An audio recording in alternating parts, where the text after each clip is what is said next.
Worldwide, we're looking at approximately 350 million people with diabetes.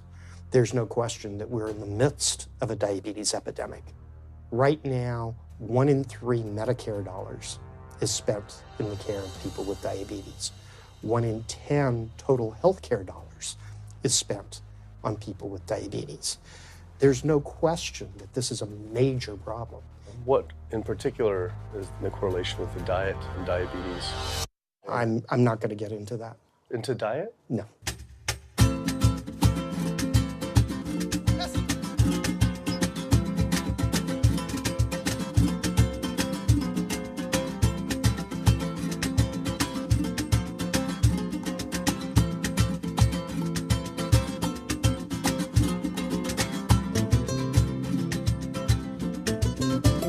My name's Kip. I'm a filmmaker from San Francisco and I have a confession to make. I'm a recovering hypochondriac. Like so many of us, I have a family history of diabetes, heart disease, and cancer. My dad had his first heart bypass at 49, his second at age 50. My grandpa died young from diabetes complications, and both my other grandpa and grandma died of cancer. I was always paranoid that I would also get one of these diseases. Like any good hypochondriac, WebMD Symptoms Checker was essentially my browser's homepage. Even in my teens, I took Metamucil every day and a daily aspirin. I read all the latest self-diagnosis books, I ate every multivitamin I could get my hands on, and I was obsessed with bodily functions. I followed all the large health organizations' recommendations for preventing disease. I exercise regularly, don't smoke, don't drink soda, get enough sleep, reduce stress, and grew up eating what I thought was a healthy diet. Until... World Health Organization this morning has classified processed meat such as bacon and sausage as carcinogenic, directly involved in causing cancer in humans. Processed meat is clearly linked to an increase in cancer. Hot dogs or bacon could be just as dangerous as smoking cigarettes. The World Health Organization had looked at over 800 studies from 10 different countries, finding a direct link to consuming processed meat and cancer. Just one serving of deli meats daily increases your risks of colorectal cancer by 18%. I had no idea that what we ate affected cancer rates. But I never felt like I had eaten a lot of processed meats until I realized that processed meat includes hot dogs, bacon, sausage, salami, ham, pepperoni, cold cuts, and deli slices. Basically everything I grew up eating. The World Health Organization classifies processed meat as a Group 1 carcinogen, the same group as cigarettes, asbestos, and plutonium, and classifies red meat as a Group 2 carcinogen. Was this like I had essentially been smoking my entire childhood? If processed meats are labeled the same as cigarettes, how is it even legal for kids to be eating this way? I thought this was new information, but many of these studies had been around for 50 years. I couldn't believe I'd been eating processed meats virtually my entire life and was just now finding out how dangerous they are. Why hadn't I been hearing about it from the American Cancer Society, the largest cancer group in the nation? When I went on their website, I was shocked to see that none of this information was featured on their homepage. But even more shocking, on their Eat Healthy page, they actually encouraged eating Group 1 carcinogenic foods like processed turkey and canned meats. This is after the World Health Organization reviewed over 800 studies definitively linking processed meat to cancer. Thank you for calling your American Cancer Society. My name is Sam. I'm a cancer information specialist. How may I help you today? Hi, I was calling because I was wondering why you all recommend people to eat processed meat on your website, which the World Health Organization has classified as a Group 1 carcinogen, which is in the same class as tobacco smoking, asbestos, and plutonium. This would be like a lung association having a how to roll your own cigarette section on their website. It's kind of the same thing. But let me just place you on a brief hold because He wasn't able to answer my questions and said someone would get back with me. I had always been concerned about cancer because both my grandma and grandpa died of cancer. I wondered if things would have been different had they known the link between diet and this terrible disease. In the US, 1 out of every 4 deaths is from cancer. Oh, sweet. American Cancer Society rep confirmed an interview this week. So we just went in for the interview with the American Cancer Society rep, and the security guard said there's no interview scheduled. So I went into my phone, and it turns out last night, after I told her that the interview is going to be about the correlation between diet and cancer, she said she could no longer do the interview. After repeated emails asking why she was declining my interview to simply talk about diet and cancer, she stopped responding altogether. Why would an American Cancer Society rep not want to talk about this? I was, however, able to connect with a growing movement of doctors who are willing to talk about the link between the standard American diet and disease. And it goes beyond just cancer. I took my old trusty van, Super Blue, once again out on the road. 2/3 of adults are now overweight or obese, and we have an epidemic cascade of debilitating disease that's overcoming the country. There's no way we can sustain the current style of care with the epidemic that we're creating with our diet and lifestyle choices. The diabetes, the arthritis, the heart disease, the dementia, the obesity, the cancers are affecting about 70% of deaths. All the data is that those 70% of deaths and morbidity are largely lifestyle related and preventable. Most kids by age 10 in the U.S. already have fatty streaks in their arteries, the first stage of atherosclerosis leading to heart attacks, strokes. Here in American medicine, we operate from the disease model.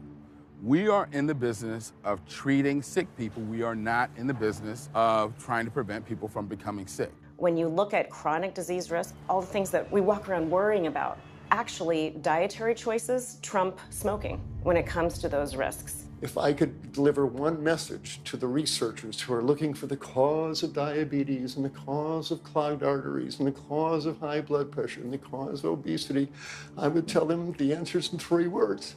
It's the food. It's what Americans are eating. Today, with 2/3 of Americans being overweight, clearly there's a food issue. In the next 25 years, 1 out of every 3 Americans will have diabetes. My name's Michael Abdallah. I'm from Atlanta, Georgia, and unfortunately I was diagnosed about 10 years ago with diabetes, and 8 years ago I had 2 stents put in. I don't know where to go, I don't know what to do. You're just like out of options and you don't know what to do. You're taking medicine, you're listening to this doctor, and the cardiologist says take this, and the endocrinologist says take that, then your general practitioner doctor says you don't know what's going on here. And it's a real challenging thing, and it's something that you don't want to get it. You just don't want to get it. Government and media almost exclusively blame lack of exercise and sugary foods as a cause of diabetes. But I wanted to talk with an actual expert on the role of diet and diabetes. I went to speak with premier physician, diabetes expert, and researcher, Dr. Neil Barnard. What role does sugar play in causing diabetes? It drives me crazy. Diabetes is not and never was caused by eating a high carbohydrate diet, and it's not caused by eating sugar. The cause of diabetes is a diet that builds up the amount of fat into the blood. I'm talking about a typical meat-based, animal-based diet. You can look into the muscle cells of the human body and you find that they're building up tiny particles of fat that's causing insulin resistance. What that means is the sugar that is naturally from the foods that you're eating can't get into the cells where it belongs. It builds up in the blood, and that's diabetes. I had never heard that meat was associated with causing diabetes. We had always been told that sugar or obesity caused it. Renowned weight loss bariatric surgeon Dr. Garth Davis, though, agreed. Everyone thinks that you get diabetic because of carbs. They did a huge study in that F.ck study, 500,000 people. Carbs consumption was inversely related with diabetes. In other words, the more carbs someone ate, the less diabetes they had. But meat was strongly correlated. Get that aha moment. The starches, the carbs are good for you.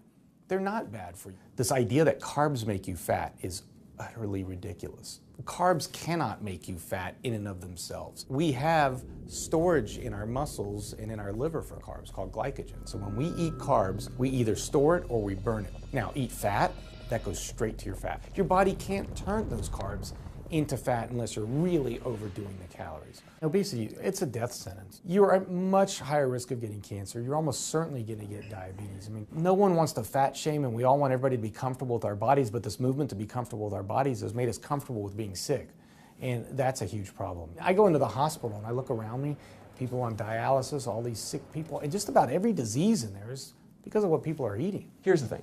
If I eat a sugary cookie, The sugar lures you in like the Trojan horse, but waiting inside that cookie is a huge load of butter or shortening, and that's what fattens you up, and that's the part that leads to the diabetes. It's the fatty foods, not really so much the sugar. It's not that sugar is good for you. There's no nutrients in it. It's excess calories. But when you eat sugar, you don't get inflammation right away. When you eat sugar, you're not getting plaques forming in your vessels. When you're eating sugar, your body's going to store most of it as glycogen or burn it as calories. And so this focus on sugar has taken all the focus off meat, dairy, eggs, pork, turkey, chicken. People need to understand, if their child gets diabetes, you've just taken 19 years off their lifespan. We're talking life and death. I realized there was so much more about diet and disease that I hadn't ever learned. It felt as if this information had been practically withheld. Processed meat causes cancer. Sugar doesn't cause diabetes. I had doubt about the claims these doctors were making, so I did some searching on my own. Harvard researchers looked at 9 prospective studies finding that just one serving of processed meat per day increased risk of developing diabetes by 51%. The link between eating meat and developing diabetes became undeniable. But when I went on the leading diabetes organization's website, the American Diabetes Association, not only did they not have this information front and center, they were featuring recipes for red and processed meat. And on their recipes for healthy living, they had bacon-wrapped shrimp? What the hell? All right, send an email to American Diabetes Association, see if they'll get back to us. As destructive as diabetes is, it pales in comparison to heart disease. Over 17 million people die every year from cardiovascular disease. It is the leading cause of death around the world. Nearly 1 out of every 3 people will die from this disease. The amount of people who die from cardiovascular disease is the equivalent of 4 jumbo jets crashing every single hour, every single day, every single year. My name is Amy F.ck, and I'm from Swampscott, Massachusetts, a little bit north of Boston.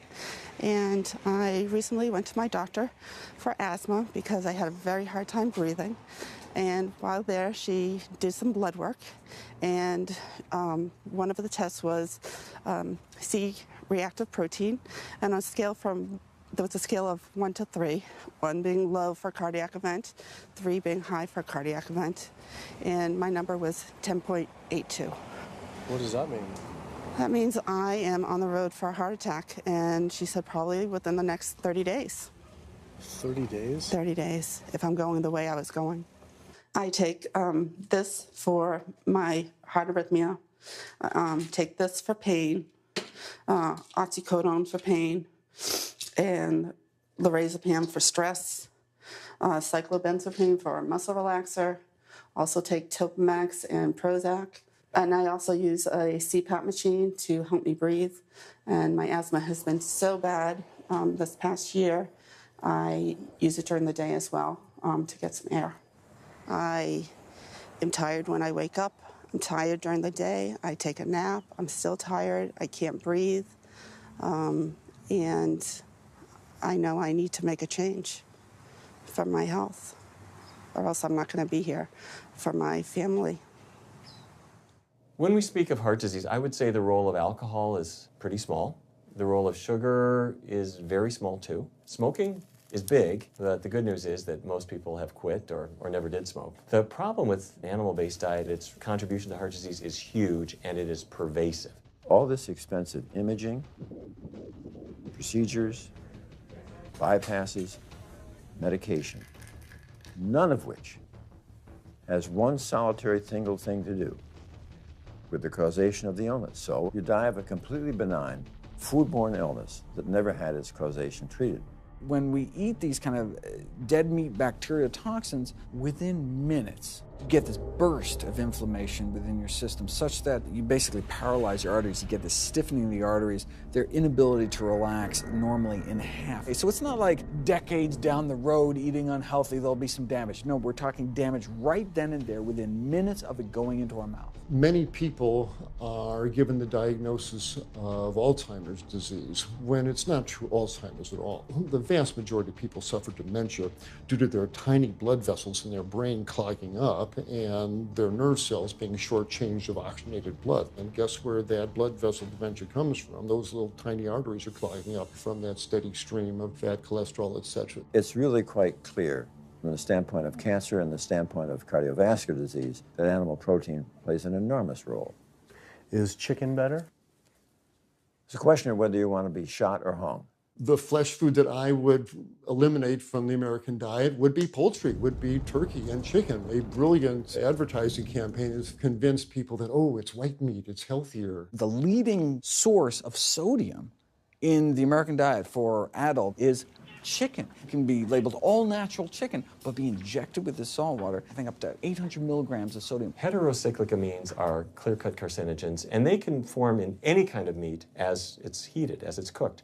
But by far the biggest source is chicken. We sent researchers into fast food and family restaurants. Not only were there carcinogens in every single restaurant, but we found them in every single chicken sample that we took. If somebody brings their family in and they're buying a bucket of chicken, nobody tells them that there are carcinogens. If you're selling carcinogens to people, you've got to warn them that they're in there. But the American Cancer Society encourages people to switch from red and processed meat to chicken.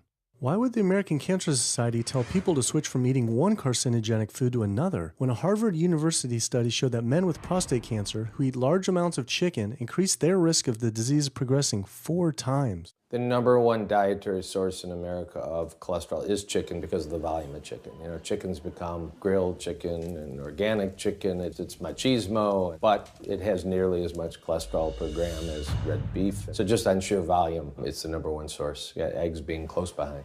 I'd never really thought about eggs much. I just thought of them as a standard part of a healthy diet. But then I found a study suggesting that eating just 1 egg a day can be as bad as smoking 5 cigarettes per day for life expectancy. The yolk of a hen's egg is the most concentrated glom of saturated fat and cholesterol. It is made to run a baby chicken for 21 days with no outside energy. It is pure fat and cholesterol.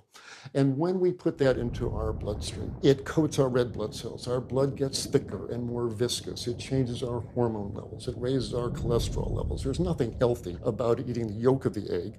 But I thought cholesterol and saturated fat wasn't an issue anymore. You know, these saturated fat studies that have come out trying to vindicate saturated fat, this is a campaign by the dairy industry, right? Number one source of saturated fat is dairy. It's not meat. 2008, the global dairy industry got together at a meeting and explicitly, read their agenda, was to neutralize the negative impact of milk fat by regulators and medical professionals, unquote. So what did? They funded studies. The main study that started the whole saturated fat media craze was funded by the National Dairy Council. The egg industry similarly funds studies that confuse consumers by making claims that eggs don't negatively affect heart function.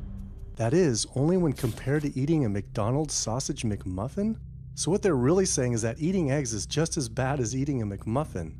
When you eat foods like beef or steak or a processed meat, a hot dog, you're not just getting saturated fat. You're also getting other additional toxins that are in that food. There's heme iron, carcinogens, processing chemicals. This is all a lot more complicated than just looking at saturated fat. You know, the strategy is not on making their products any safer. The strategy is to just try to confuse the public, to introduce doubt. You know, there's a famous tobacco industry memo. It's called "Doubt is Our Product." That's all they had to do. They didn't have to convince Americans that smoking was healthy, right? They just had to introduce doubt. Then they would win.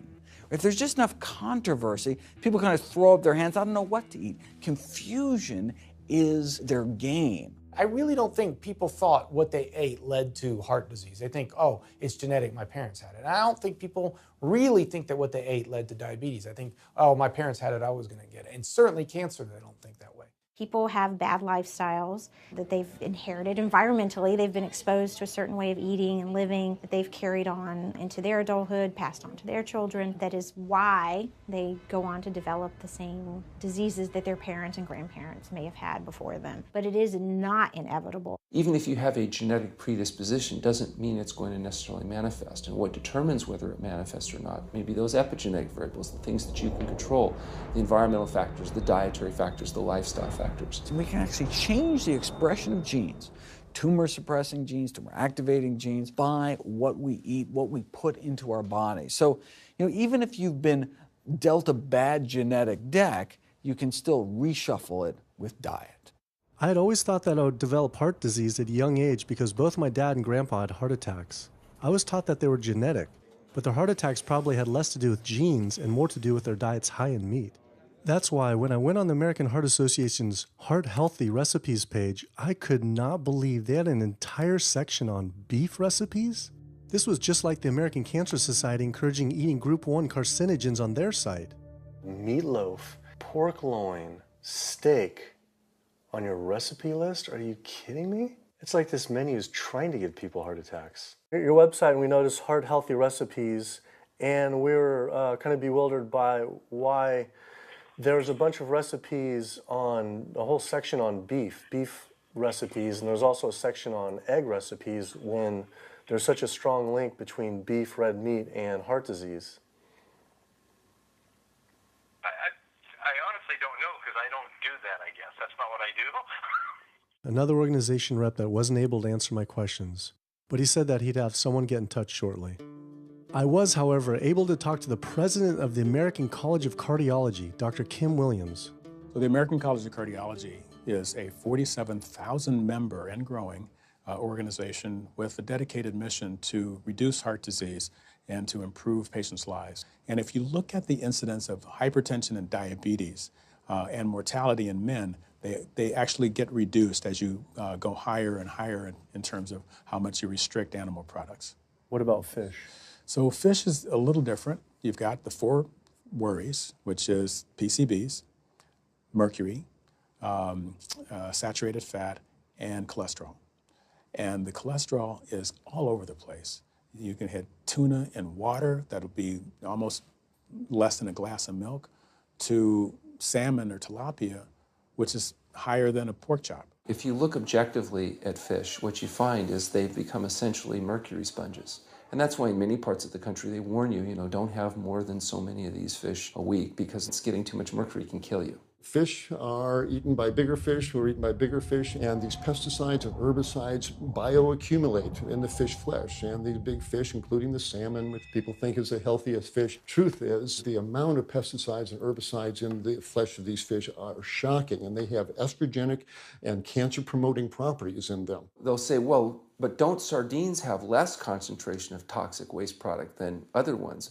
Something being less toxic doesn't make it healthy. It just makes it less toxic. Farmed fish is by no means healthier. All the antibiotics that these animals have to be fed, similar to chickens and turkeys kept in confinement. These fish get infections. They get fungal infections. They get bacterial infections. You've got to feed them antifungals, antibiotics, and these substances accumulate in the fish flesh as well. I always knew that pollution was bad for our health, but I had never thought about the environmental pollutants affecting food. Dioxins, being the most toxic man-made chemicals known to science, cause all sorts of things. They cause endometriosis, they cause cancers, they cause endocrine disruption problems. Most of your exposure, 93% of it, comes from eating meat and dairy products because it climbs up in the food chain so effectively. So you can get exposed to living near these incinerators and breathing it, but it'll take you 14 years to breathe in as much dioxin as a cow will ingest by eating the grass in one day. And that dioxin will accumulate in its fat, which includes the milk and the meat, and anyone eating meat or dairy products is going to get that dose of dioxin, so it climbs up the food chain every step. Men have no way in their bodies to get rid of dioxins, but women have 2 ways. They're both involving having a baby. One is that dioxin crosses the placenta into the growing infant, and the other is that it comes out from the breast milk. So if you have a meat and dairy consuming mother breastfeeding that infant, then the highest impacts of toxic exposure like mercury and dioxins will go to that infant.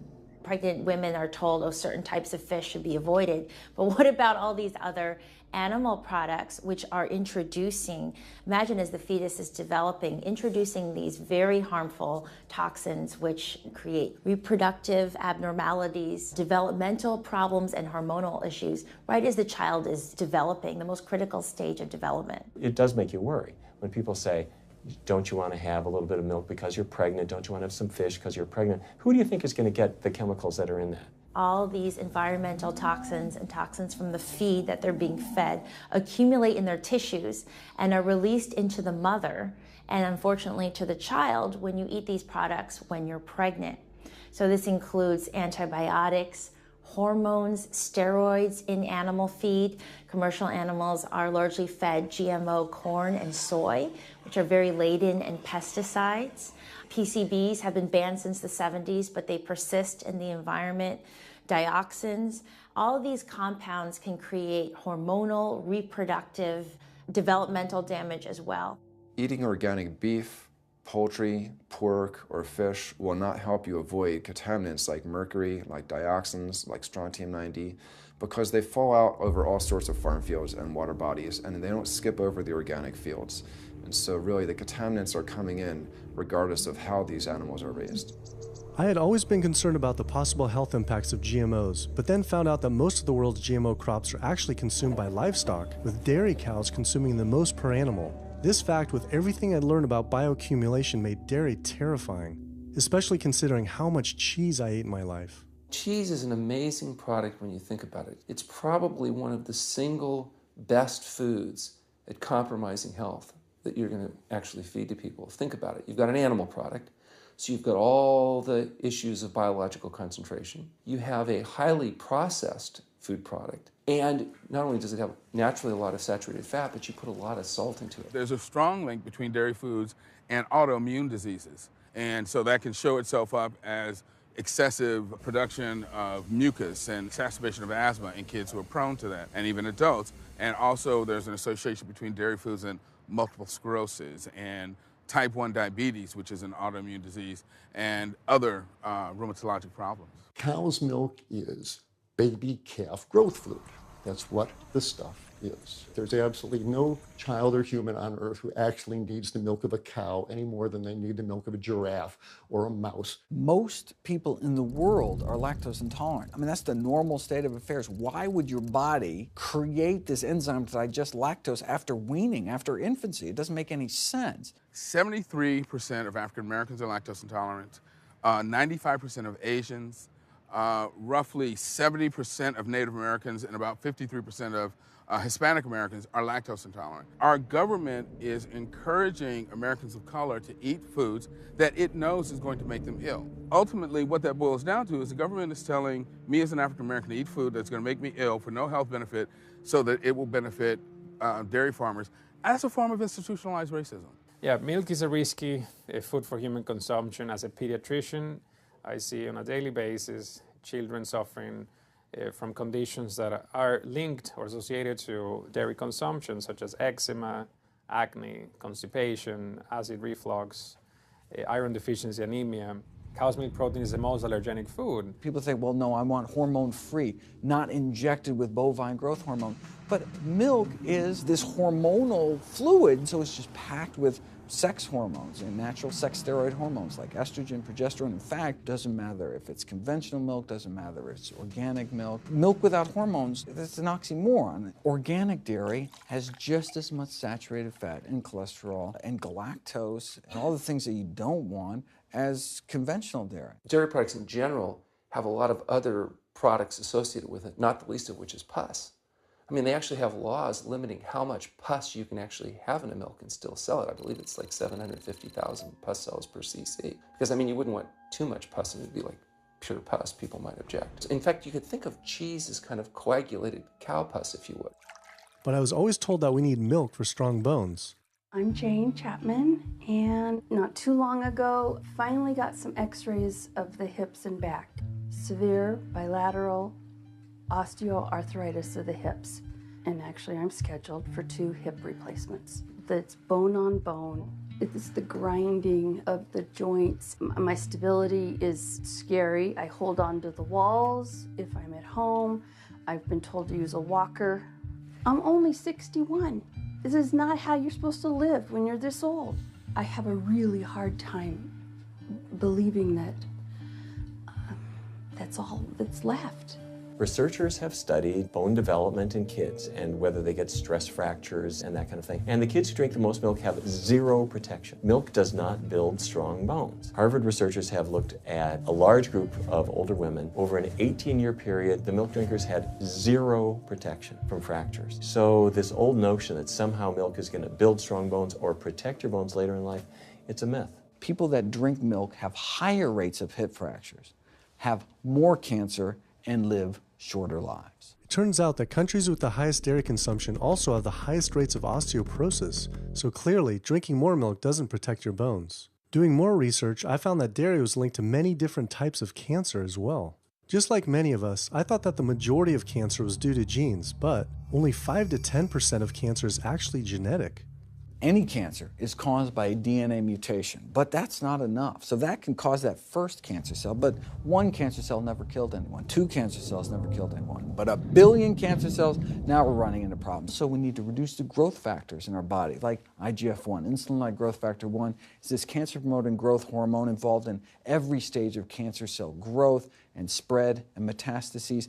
Any animal protein boosts the level of IGF-1. Dairy products increases your risk for various forms of cancer, especially those related to your hormones. So breast cancer, prostate cancer, ovarian cancer. So this is not a product, even in its most pure state, you want to be consuming because it does come with risk. I found out that dairy can increase a man's chance of getting prostate cancer by 34%. And for women who've had breast cancer, just 1 serving of whole dairy a day can increase their chance of dying from the disease 49%, and dying from anything 64%. Why weren't breast cancer sites like Susan G. Komen warning everyone about this? For calling Susan G. Komen, this is Jocelyn. How may I help you? Okay, so we're wondering why you don't have a huge warning about the dangers of consuming dairy on your website when there's a direct link to breast cancer. There was a study published in the Journal of the National Cancer Institute that found out women consuming dairy who has had breast cancer increases their risk of dying of breast cancer 49%. I was wondering why it's not on your website. We cannot answer these types of questions. Once again, another health organization rep saying someone else would have to answer my question. Rather than risk being stood up again, I went straight to the local Susan G. Komen chapter to see if they would answer my questions.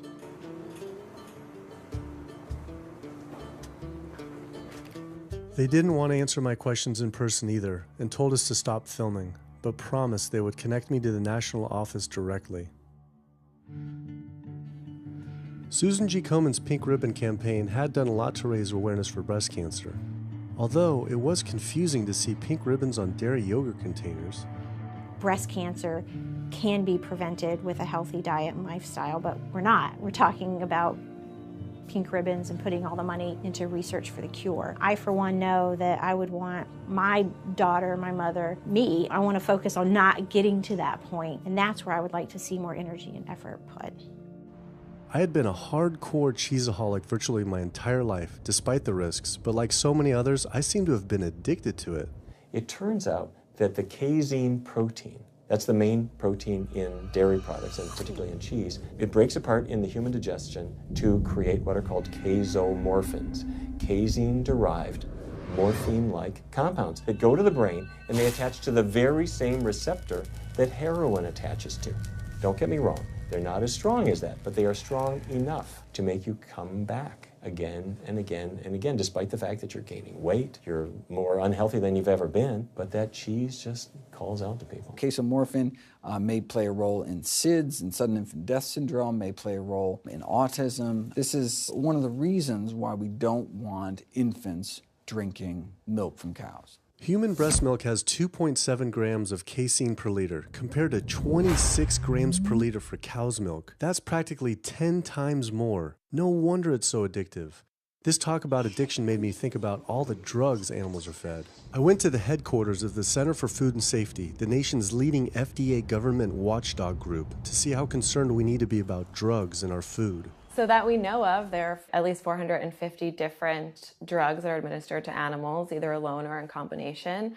These drugs are given to animals for a variety of reasons, very, very few of which are actually beneficial to consumer health. We've got drug companies that work real hard to make sure they can sell lots of drugs to people raising cows, pigs, and chickens. The pharmaceutical industry sells 80% of all the antibiotics that it makes in the United States to animal agriculture. Antibiotic residues are found in meat, other antimicrobials are found in meat, there has been ractopamine found in meat, there's been hormones found in meat. So right there you're talking about 4 different drugs that could be, in the same piece of meat.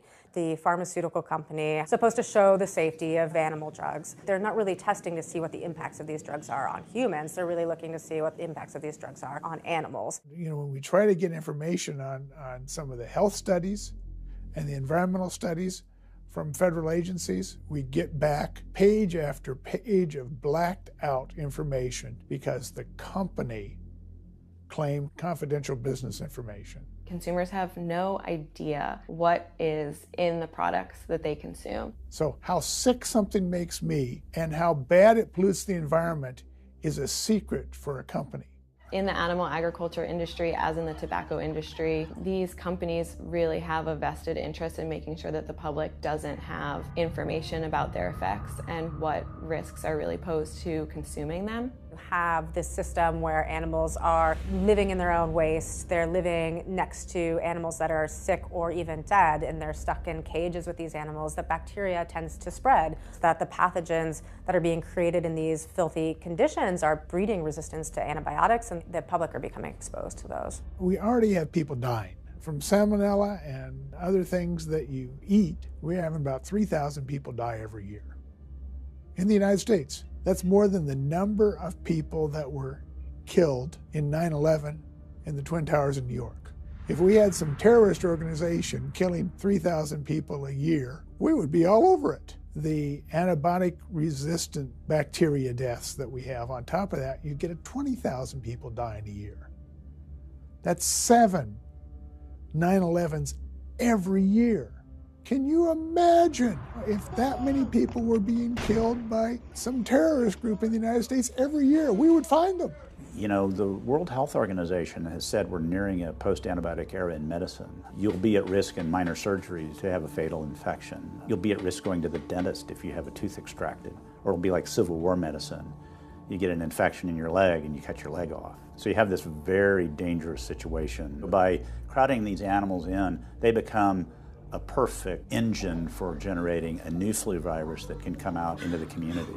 If you lived near a swine spray field, not even the CAFO, but the waste disposal field, you were 3 times more likely to have a MRSA infection. You can't see how it impacts the average person's life in Duplin County, North Carolina, and not be a little upset about it. From an environmental standpoint, from a community standpoint, from all other aspects, North Carolina, we're in a state of emergency. We've already had bouts of swine flu, or H1N1 as they prefer to refer to it. That particular swine flu incident was originated on a farm here in North Carolina. There's approximately the same number of hogs in North Carolina as there are people.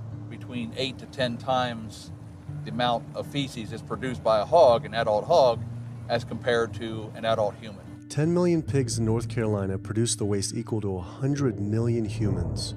This is the equivalent of the entire U.S. eastern seaboard flushing their toilets into North Carolina, but there's no waste treatment. The pigs' waste falls through slats in the floors of the sheds they are forced to live in. It is then pumped into giant waste pits, which leach into rivers and streams, and is pumped out unfiltered onto fields, further polluting the environment and neighboring health. When you go back and you look at where these hog facilities are located, there's a disproportionate number of them that are located near communities of color, low-income communities. It is definitely a human rights issue. My sister, she have asthma, and you know, her brother, he have asthma. He's 3, and we don't know what she might have. I have asthma, I have sinus, I have sarcoidosis, that's the bacteria, and I have a pacemaker, which is 6 sinus syndrome. But you know, mostly everybody in this neighborhood got asthma or either cancer. My neighbor there died from cancer probably just last year. My nephew down the street, he's got cancer. He's in terminal cancer, stage 4. Not a smoker, not a drinker. And it's not in his lungs. It's in his lymph nodes. But see, if you live here and saw the way they do, you wouldn't eat no pork. Well, I don't eat bacon because I know where it comes from. When they die, they go into a box and they decompose because they swell especially from the heat. A truck come and pick them up, take them to the processing plant in Rose Hill, ground them up into feed, and feed it back to the hogs. If I come out this door, if he's spraying there, it's gonna come in my face. It hit you right in the face. It smells like something that you have never smelled before. It smells worse than a dead body. It's the family graveyard. I have my grandmother out there, my sisters, my brothers. When we go to the funeral, he used to spray. During the funeral? During the funeral, yes. During the funeral. Yeah, he spray. And when the people come, everybody be closing their nose up, saying how it stink. They can want to have a cookout on Sunday, he'll spray. Do you think he does it on purpose? I think so, because he just sprays Sunday. He always sprays Sunday. And in most of these area, hog houses and turkey house is in the black area or the Hispanic area. It's either or. Do you think it's also a civil rights issue? Yes, yes, I do. Yes, I do.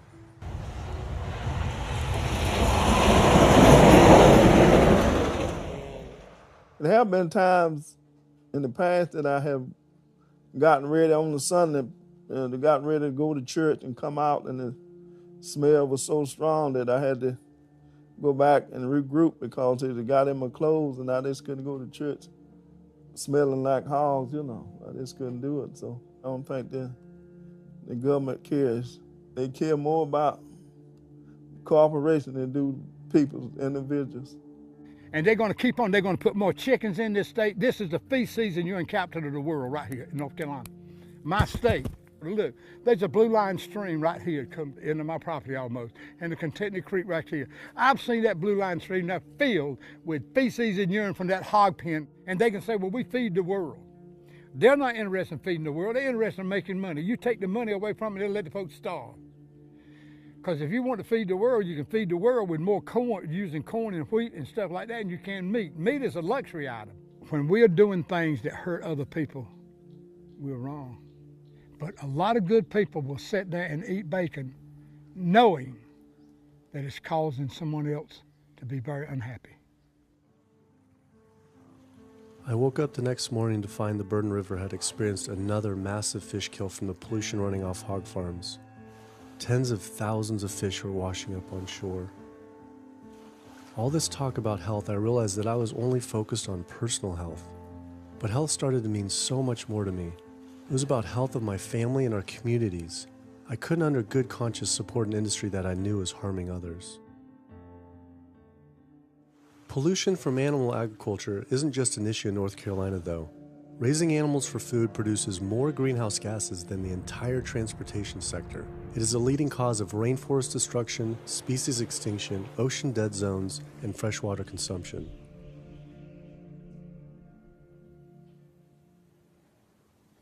American Diabetes Association actually finally got back and they agreed to an interview. Preparing for the American Diabetes Association interview, I took a look at their diabetes diet and meal plan recommendations, and they were loaded with foods associated with causing diabetes. How could they expect people not to get diabetes if this was the food they were recommending? And then I saw multiple peer-reviewed studies published on the National Institute of Health website showing that a low-fat, plant-based diet was more than twice as powerful at controlling and even reversing diabetes than the ADA recommended diet that included meat and dairy. Well, the mission of the American Diabetes Association is to identify a prevention and a cure for diabetes, but in the meantime, to improve the lives of all people who are affected by diabetes. And what's the best way to prevent this? For type 2 diabetes, it's unclear. We can't prevent type 2 diabetes in everybody. When we're doing the research, we came across a lot of studies that said that you actually could potentially cure or reverse diabetes with a purely plant-based diet. I don't believe there's sufficient evidence to demonstrate that. How does it compare to the ADA diet that you recommend? We don't recommend a specific diet. We recommend healthy eating. The one that's on the website. We recommend healthy eating. Do you have a whole list of exact day-to-day, the meal plan, the whole meal plan? All they are selections of foods to consider. We do not have a diabetes diet. But with that selections, that you consider that plan compared to a plant-based plan? No one's done that study. We found actually some studies, that a 74-week study found that low-fat vegan diet versus the ADA plan in type 2 I diabetes. think we're done here. I'm not gonna get into an argument about. Oh no, I was just wondering the studies of if this is true or if it shows that. Any diet works. Any diet works if people follow it. But if it's a diet that's not the proper diet, like if anyone follows a diet that they eat I can't tell you what a proper diet is. I can tell you what an improper diet is. So then we can talk about the good diets. I'm not sure why. I'm not going to get into that. Into diet? No. Why not? If that's where you want to go with this, I'm sorry, I'm not the person that you should be talking to. And why is that, though? If that's what you want to get into, I'm not the person you need to be talking to. Who do we talk to about diet? You can talk to anybody you want. But that's interesting, though. Why not recommend a diet? Because the data don't exist to support it. But if we see data that we looked up that supports it with, like, you know, the NIH, in Europe, the European Association of Studies. We're done. I'm sorry. I'm not going to get into that argument with you. No, it's not an argument. I'm not going to get into the argument. Why is it an argument? It's just talking about in European study of diabetes and other places that have studies, why... There are lots of studies. Why is it even an argument? There are lots of studies in the literature, many of which have never been replicated or, frankly, are wrong. That's why we do peer review, okay? The European Association of Study of Diabetes has been peer reviewed? Or I don't know what study you're referring to, and in the absence of being able to see that study, I'm not going to comment. I could show it to you. I'm sorry, I don't have the time for that. I just don't understand why it's an argument, though. Okay.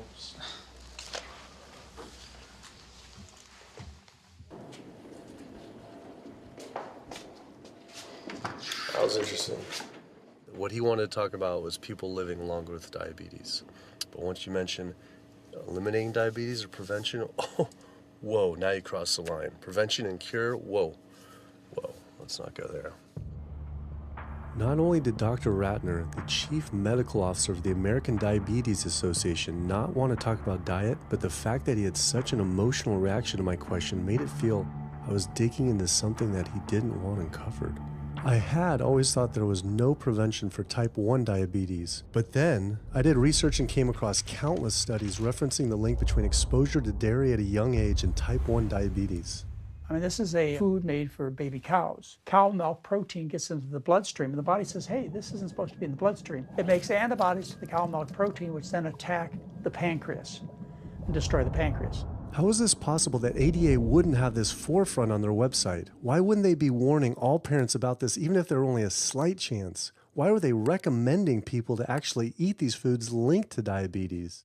It seemed all of the large health organizations were encouraging people to eat the very foods linked to the diseases they're supposed to be fighting against. American Heart Association promoting beef, American Cancer Society promoting processed meat, pink ribbons on dairy products, and bacon-wrapped shrimp on American Diabetes Association.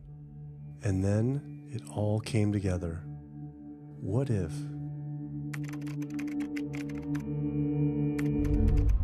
And there it was. The American Diabetes Association was taking money from Dannon, one of the world's largest dairy yogurt producers, Kraft Foods, makers of Velveeta processed cheese, Oscar Mayer processed meats, Lunchables processed kids meals, and Bumblebee Foods, makers of processed canned meats. American Cancer Society was taking money from Tyson, one of the world's largest meat producers, and Yum Brand, owner of Pizza Hut, KFC, and Taco Bell.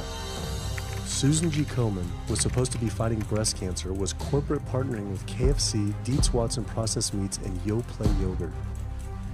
And the American Heart Association was probably the most disturbing of all, taking hundreds of thousands of dollars from the beef industry, poultry, and dairy producers, and millions from fast food and processed food manufacturers. Every single one of these organizations was taking money from meat and dairy companies that are associated with the causes of these diseases. This would be like the American Lung Association taking money from the tobacco industry. I was sick of not getting answers, so I went to the headquarters of these organizations myself. We have to speak to someone in person. There's millions of people dying from the foods that they're recommending people to eat.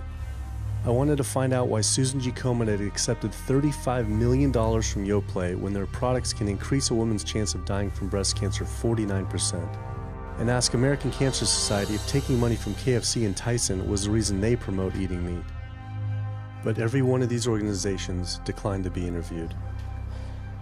What's really sad is that we cannot trust information from these leading health organizations like the American Heart Association, the American Diabetes Association, because they are taking money from the very industries who are causing the problems that they're supposed to be helping to prevent. So that makes the truth something that you are not going to be hearing, as far as nutrition goes, from these organizations. Well, that would be the end of their funding, that would be the end of their jobs, that would be lawsuits, they would bring the entire catastrophe down upon their heads, and they would essentially disappear as organizations. This one time I got invited to a charity fundraiser for the American Diabetes Association, and I showed up and they had a whole buffet and it was all just animal products. I remember like a big thing of barbecued chicken.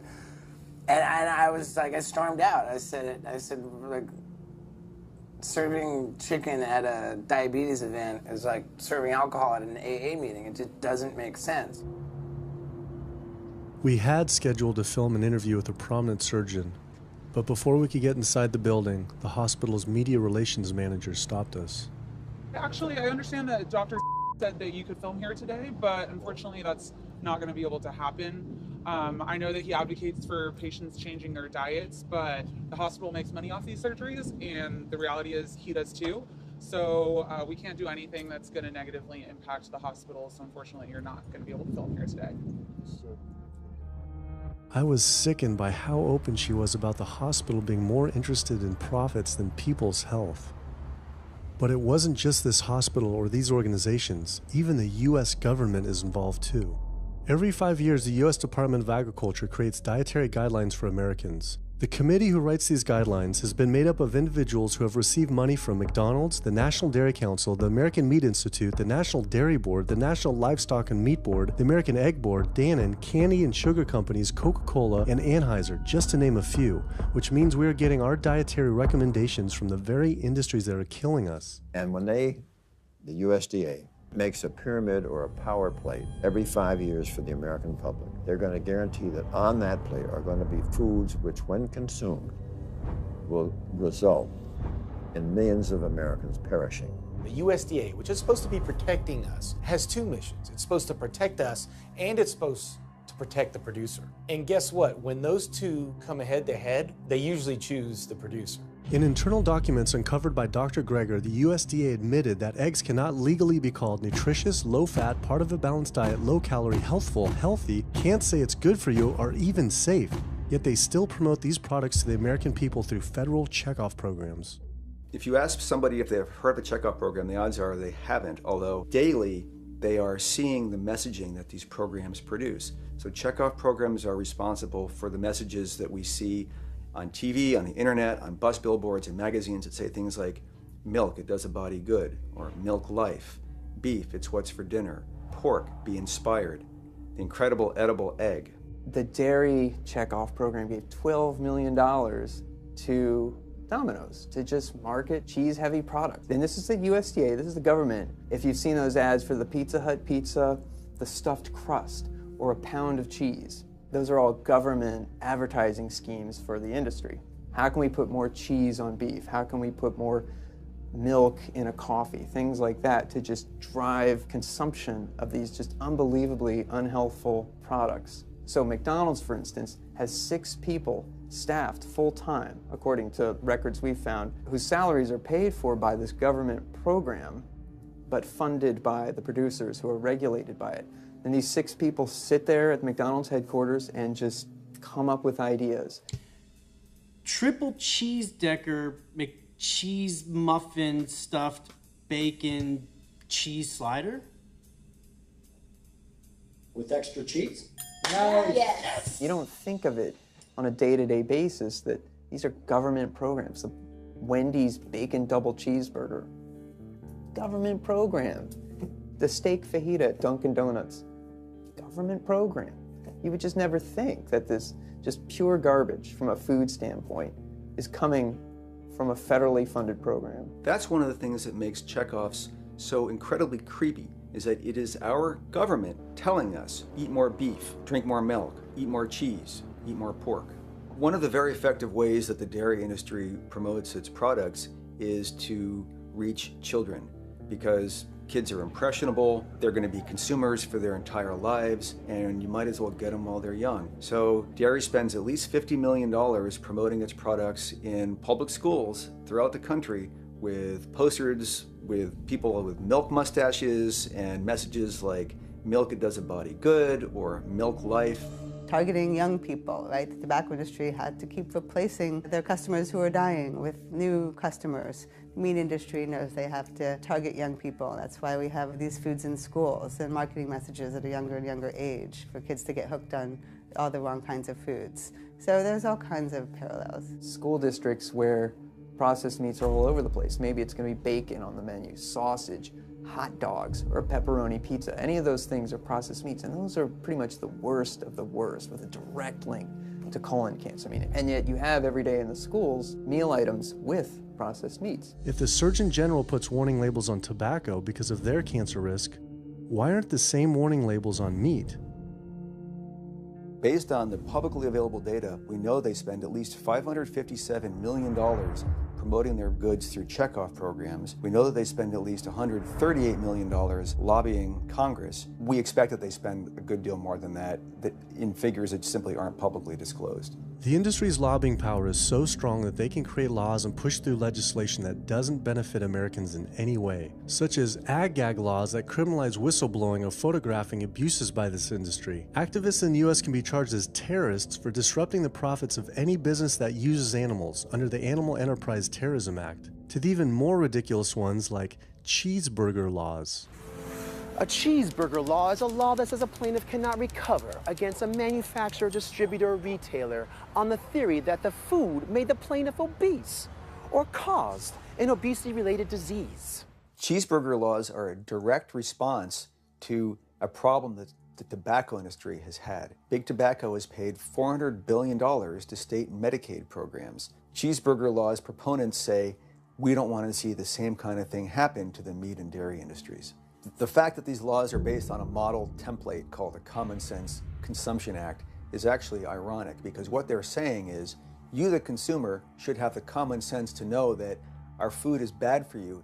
I've often typified the meat industry to people who maybe don't understand its power and reach as it's got all the money of big tobacco and big pharma, and it has the personality of the National Rifle Association. So any little thing that comes up, man, they beat it to death. Robert Martin wasn't exaggerating. When the profits of the egg industry were threatened by egg alternative company Hampton Creek Foods, extremely disturbing emails were uncovered by Ryan Shapiro and Jeffrey Light. We uncovered documents demonstrating the American Egg Board considers Hampton Creek, quote, a crisis and major threat to the future of the American egg industry. The American Egg Board considers a successful egg replacer company to be such a threat that they joke on their government email addresses about murdering the CEO. In internal government emails with the heads of the egg industry, they suggest having the CEO of Hampton Creek, Josh Tetrick, murdered, including a menacing email from the executive director of the American Egg Board.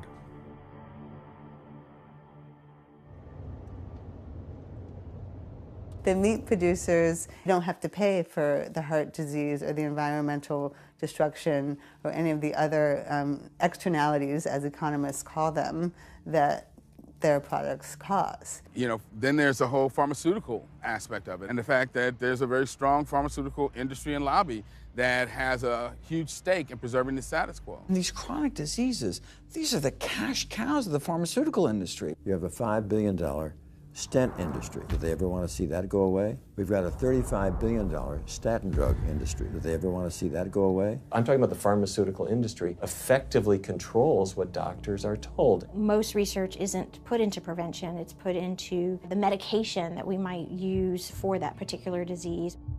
I'm on 2 different high blood pressure medicines, 6 asthma type medicines even after 4 years of shots, and then another medicine to help take care of side effects from some of those medicines.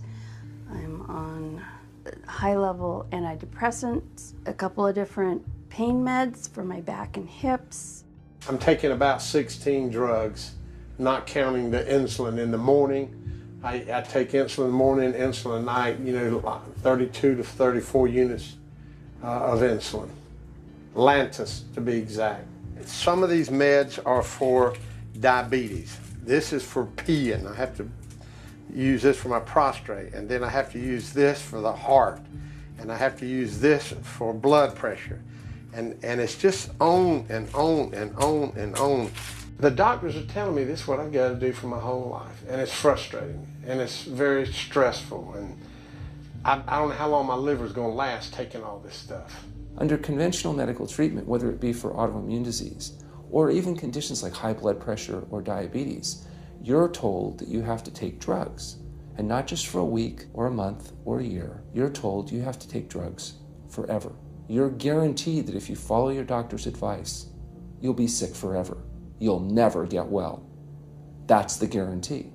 Because the strategies are all about manipulating the symptoms, not dealing with the underlying cause. You come in with that diagnosis, you get a bunch of pills that have nothing to do with the disease causation, or you get these procedures that have nothing to do with disease causation. It's a deception to say this pill will help you unclog your arteries, this one will save you from a stroke. No, it doesn't. The people who take the statins, etc., they still get their heart attacks, they still get their strokes. This does not reverse disease. This does not make plaques smaller. This is a fraud of massive proportions. In the U.S., treating chronic disease such as heart disease, cancer, and diabetes is a $1.5 trillion industry. That's the GDP equivalent of the 10th richest country in the world. I went back and dug deeper into the health organization's funding, and there it was again. These organizations were accepting millions of dollars from pharmaceutical companies that are making billions of dollars from the very same diseases these health groups are supposedly trying to end. It seemed like a major conflict of interest, unless ending these diseases isn't really the goal. The pharmaceutical industry spends more money on lobbying than any other single industry. Just like animal agriculture, they are so powerful they write their own laws that have had activists in prison to silence them.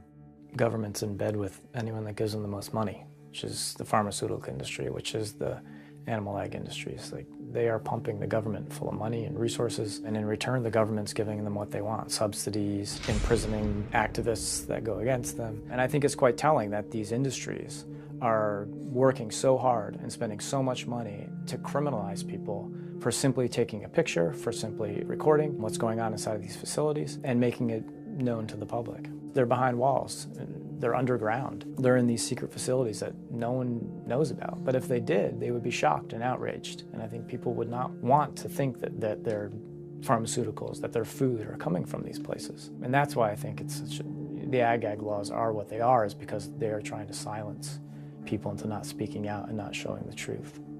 I finally realized how deep the collusion truly is between government and these industries, and how dangerous it could be to expose them. These concerns intensified after meeting the USDA whistleblower who revealed mad cow disease in the U.S. meat supply. USDA operates like the military. So when I got on TV and that, right away USDA sent out memos to all the veterinarians and food inspectors. If anybody from the media ever contacts you, do not talk to them.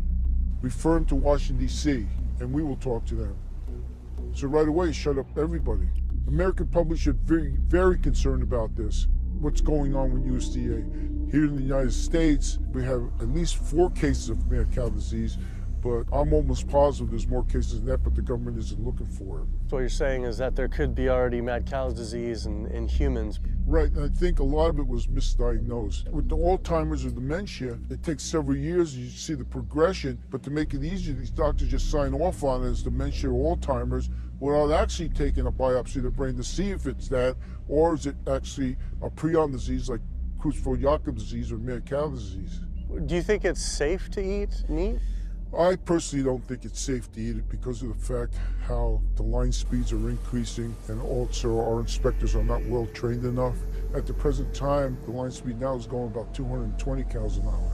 That gives you about somewhere around 4 cows per minute, so that's 15 seconds per cow. These dangerous slaughter speeds means that animal waste ends up everywhere. Testing shows 88% of pork chops are contaminated with fecal bacteria, 90% of ground beef, and 95% of chicken breast sampled contain animal waste bacteria. There is nothing clean about eating this way. But it just isn't waste, it's also pus-filled infections. You can see there's a bump or some kind of abscess underneath the hide.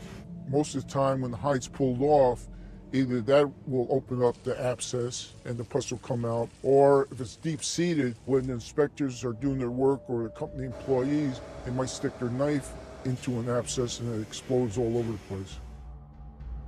I had heard enough. I was utterly disgusted by the corruption, the greed, the disease, and the abuse I was learning about. The very animals we were killing us and the planet. But so many people eat meat and dairy every day of their lives, and we are so concerned about getting enough protein. Do we have to eat meat to get complete protein? Oh my God. Oh my God. You want me to jump off this building, don't you? No. Well, first of all protein is made by plants. I'll state that again for the record. All protein is initially made by plants, all of it. And it is not necessary to eat animal tissue in order to get protein. Only plants have the ability to actually take nitrogen from the air, break those molecules apart, and incorporate that nitrogen into amino acids and then make protein. Any protein you get from an animal is simply recycled plant protein.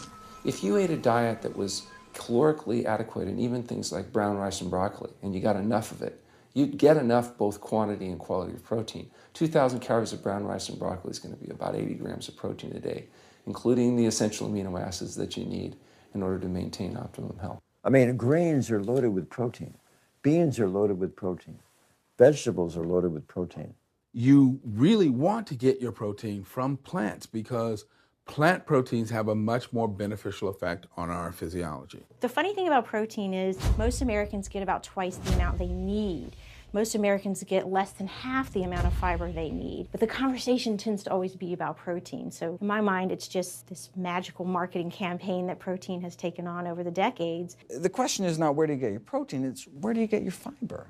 I have never in my professional career seen a protein deficiency. I've never seen someone come in eating normal amounts of calories and they're protein deficient. You just don't see that. So human milk has the lowest protein content ever in any species ever tested. I mean, that's the fluid that's been designed by evolution over millions of years. And so it's like the perfect food for human babies, right? Perfect food, lowest protein content any other mammal. And so it gives a sense of kind of protein requirements for food.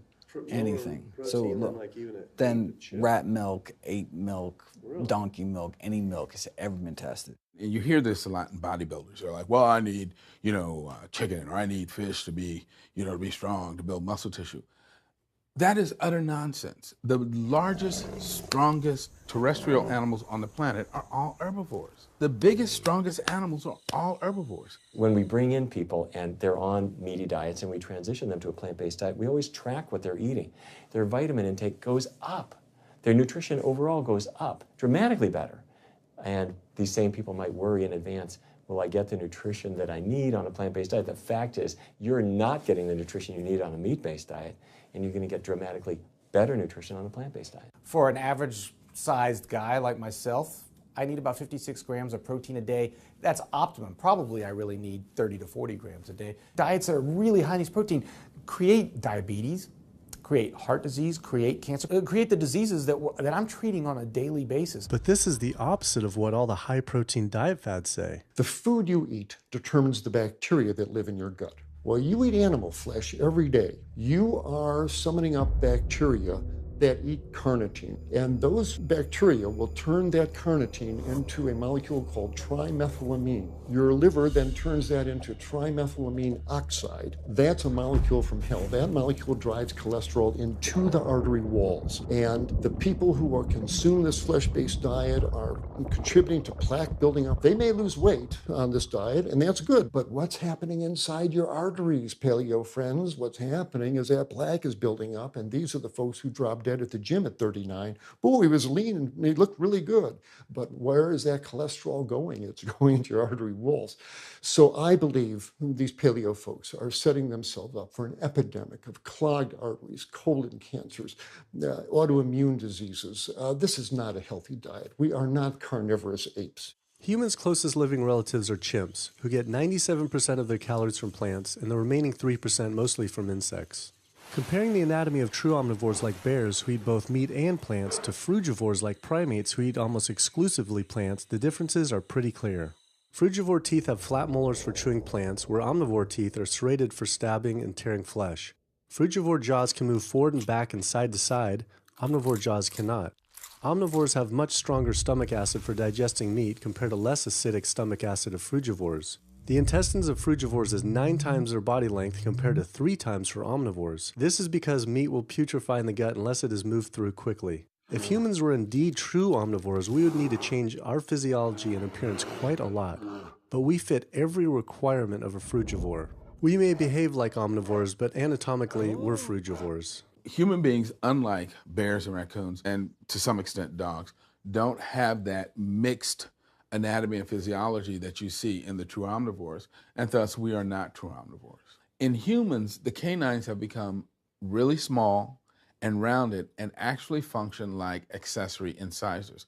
They're utterly useless for ripping and tearing anything other than an envelope. So the idea that the mere presence of the canine somehow means that we're supposed to eat meat is silly. He was right. I always thought my canines were for meat, but what kind of animal could I actually kill and eat raw with these tiny teeth? The thought alone was disgusting. I mean, everybody loves a smoothie made with fruit and even some vegetables, but if you think about putting a fish or a piece of beef in a blender and grinding it up, the thought is absolutely repulsive. All these diseases I had learned about were from eating a diet our body wasn't designed for. What would happen if we started eating a diet our body actually was designed for? The data is crystal clear that you can stop and reverse heart disease with plant-based diets. Scientifically shown, I've seen it in my own patients. People who adopt low-fat plant-based diets can actually reverse their heart disease, and that literally means watching the plaque start to go away, something they didn't think could happen. My experience with patients is, and those studies show, that when people adopt a fully plant-based diet, their cholesterol levels plummet within a few days. And if you do blood tests in a couple of weeks, you'll see dramatic improvements. Yes, your numbers are going to look great within a week or two. Your cholesterol can come crashing down. In fact, if you're on medications, your doctor may have to pull off your blood pressure medications so your blood pressure don't drop too low because they can work too good. Like that, the side effect is not having to take drugs. In a groundbreaking study published by Dr. Esselstyn following patients suffering from cardiovascular disease, 99.4% were able to avoid major cardiac events by going plant-based. Because it's not just heart disease. It's hypertension, it's diabetes, it's strokes, it's heart attacks, it's several of the autoimmune diseases, lupus, asthma, GERD, osteoporosis. I mean, there's a multitude of diseases, even rheumatoid arthritis. It can be so dramatic. When you see these poor souls with just absolutely crippled with rheumatoid arthritis go plant-based, then they come off their medication. I wanted to follow up with Jane Chapman, who had been suffering from severe osteoarthritis, and I could not believe what I saw after only a few weeks of fasting and changing her diet. So it's so amazing. See, like this a few weeks later. I know. From going from the walker, needing wheelchair assistance at the airport, to strolling down the street, enjoying the fresh air, the sunshine. 2 weeks. It's all it took, 2 weeks to get off all the meds and start to feel the inflammation just kind of drain out of the body, where the movement was much easier. Just a lot of healing occurred very, very rapidly just by doing the right things for your body. When you're treating diseases with drugs, you know, there's one drug you take for cholesterol, a different class of drugs you take for high blood pressure, different class of drugs you take for diabetes. But with diet, a plant-based diet affects all these diseases, one diet to kind of rule them all. The impacts of eating this way go far beyond ourselves. By getting rid of heart disease alone, we would save up to $48 trillion in the USA, 3 times the US GDP. Conditions like high blood pressure, you don't have to take the drugs the rest of your life and be sick forever.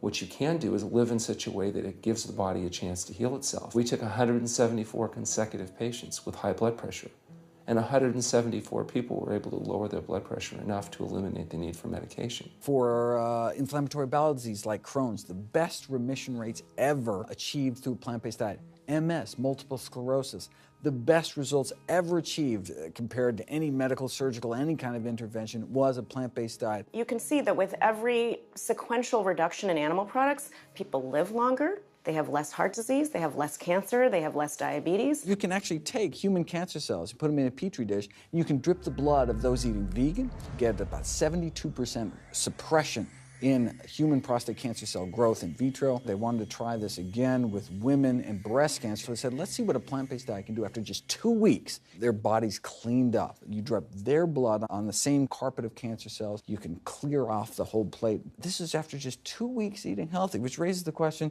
what kind of blood do we want in our bodies? My background is in industrial and systems engineering, and that was my career path for a long time until I got thyroid cancer, and everything changed from there.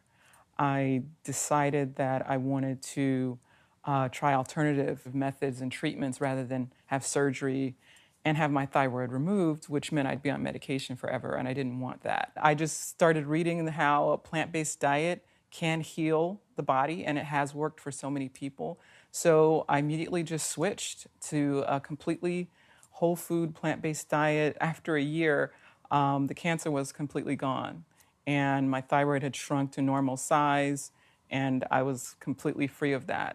This was tough to believe. Couldn't this all just be from eating healthier though, like no sugar? Turns out Dr. Walter Kempner from Duke University back in the 1940s was reversing some of our worst killer diseases with diet alone. And the diet he was using was not only strictly plant-based, but it was made up of white rice, fruit, and table sugar. And he was reversing diabetes, he was reversing malignant hypertension, reversing heart disease, the diabetic complications, reversing diabetic blindness. So these people basically had death sentences, went to him, and were given basically sugar, this horrible diet, but it was strictly plant-based. If this information had been around since the 1940s, why don't all doctors know this? We're not taught about the power of food in medical school. No one is taught that the changes that we make with our diet are probably the single most powerful thing we can do to determine our destiny. It trumps our genetics. Why isn't your doctor telling this? Odds are your doctor never learned any of this. In fact, there was even a bill introduced just mandating physicians get 7 hours nutrition training every couple of years, just to kind of stay on top of it. And who came out against that? The California Medical Association. Even the family physicians, the surgeons, all the mainstream medical groups came out opposed. It's 7 hours, that's a lot, even if it's over 1 4-year period. So they're not just kind of neutral, but they're actually actively opposing nutrition education. Ironically, when patients come to doctors with questions, they assume that the doctor knows something about nutrition, and so it's kind of a double whammy that doctors haven't been taught much about nutrition. Why don't we hear about this from dietitians when nutrition is their entire specialty? Turns out the American Nutrition and Dietetics Association puts out nutrition fact sheets written by the industries themselves.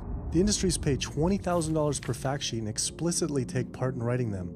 So you can learn about eggs from the egg industry, and you can learn about lamb from the lamb industry. This would be like learning about the benefits of smoking from the tobacco industry. When people are eating meat, I think of it as a bit like smoking. It's sort of Russian roulette. You may not get diabetes, but your chances of getting diabetes, about 1 in 3. You may not get cancer, but your chances, if you're a man, about 1 in 2. A woman, 1 in 3. Your chances of gaining weight, 2 out of 3. It's not all diet, but most of it is. The best thing that you can do to make sure that you empty all those bullets out of the chamber and you're not taking risks with your health is to get the animal products out of your diet and eat healthy foods.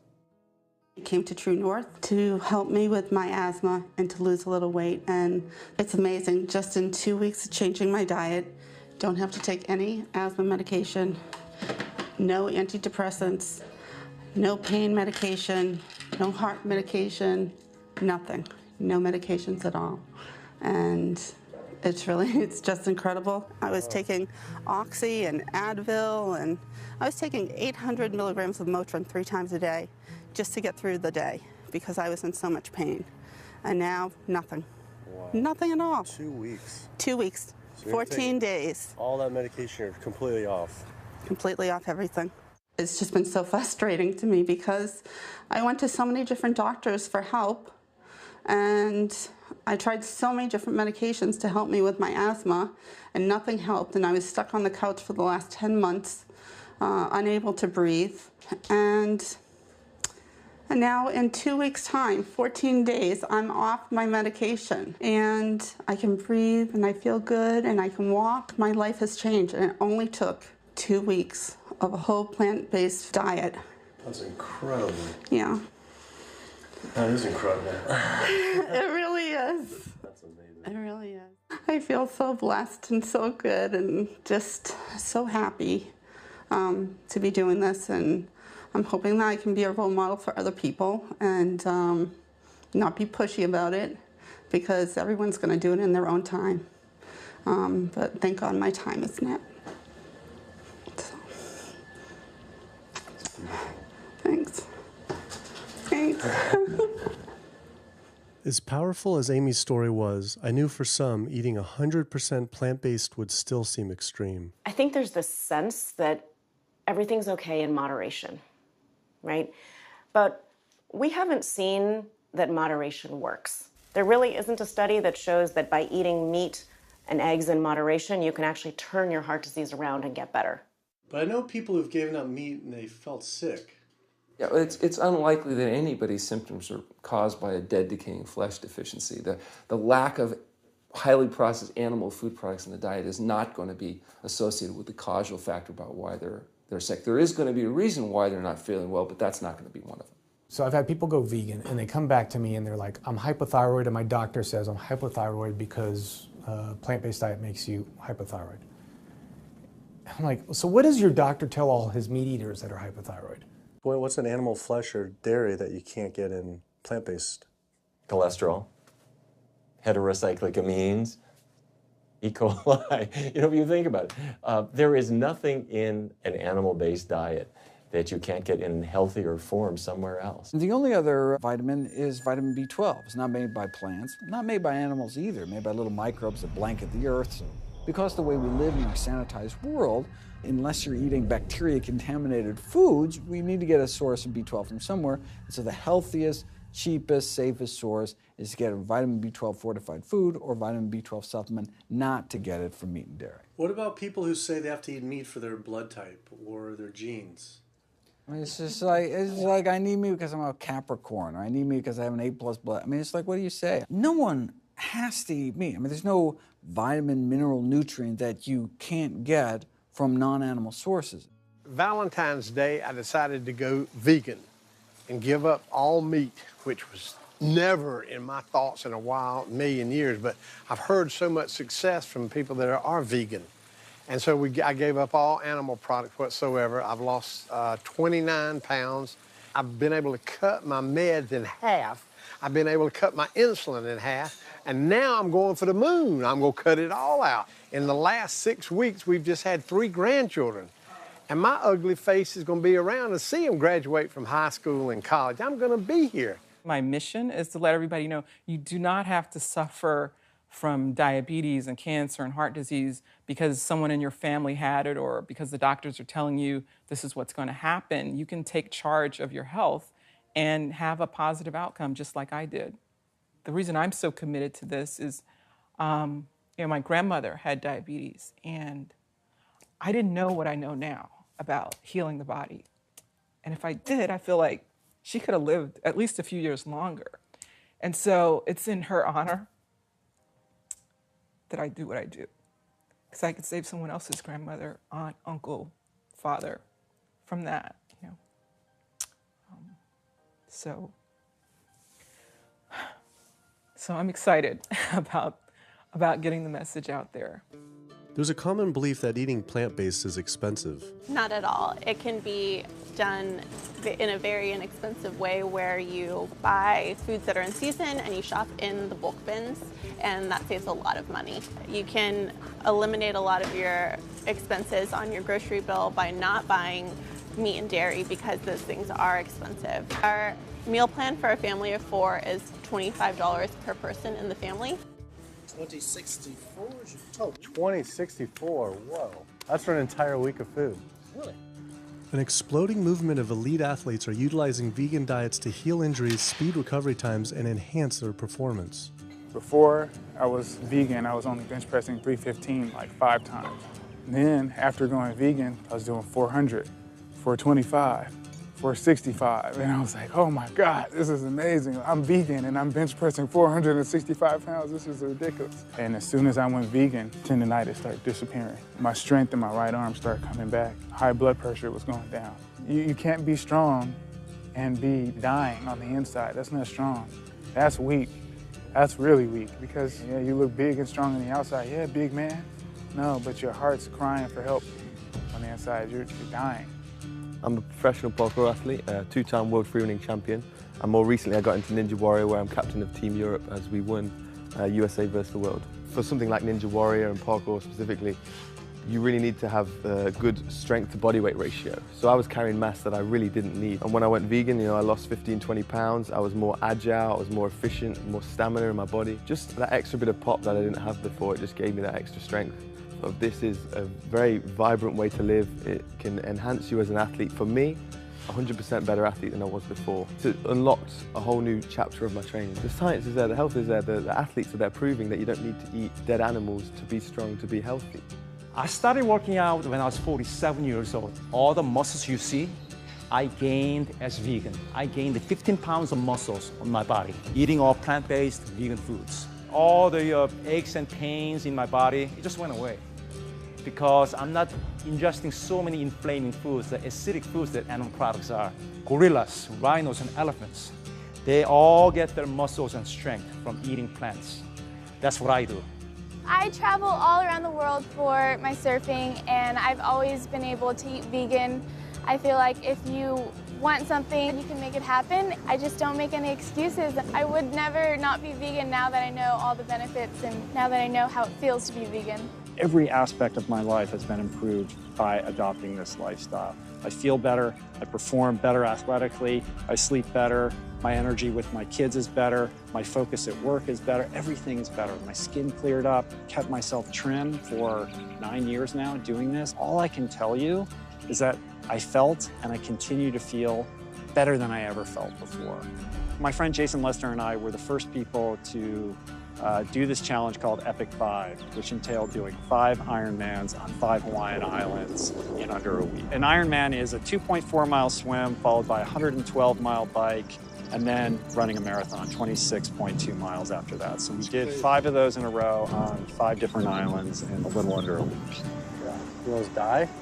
Yeah. Did you die? So I guess the famous question, where did you get your protein in there? From plants. Like so many people, I was looking for excuses not to change my diet. But once I finally did, I felt liberated. Within days, I could feel the blood running through my veins with a new vitality. Within weeks, I felt a transformation throughout my entire body and mind. Not only could I survive on a purely plant-based vegan diet, I could thrive. I felt amazing. I competed in my first marathon in 6 years, training half the amount and beat my personal record by 23 minutes. Less than a month later, I did my first full Ironman. Although I could possibly get away with eating a little bit of meat and dairy without ill effects to my personal health, I could no longer willingly support an industry I knew was causing so much suffering to communities, families, and all life on the planet. A whole new world opened up.